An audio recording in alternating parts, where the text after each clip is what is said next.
সভাপতি বিশিষ্ট শ্রমিক নেতা জনাব আব্দুল লতিফ, বিশিষ্ট শ্রমিক নেতা জনাব আব্দুল লতিফ ভাইকে।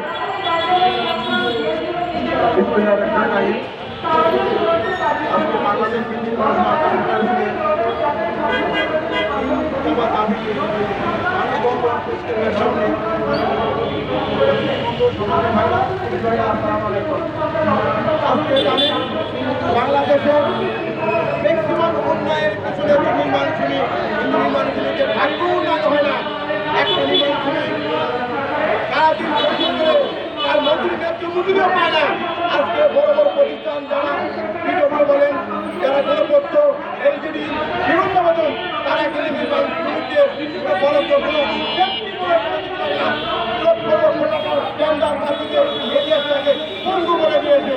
কিন্তু আমাদের নির্মাণ শ্রমিকের কোনো সেফটি ব্যবস্থা আদৌ কোনো স্বাস্থ্য সংস্থা করতে পারেনি।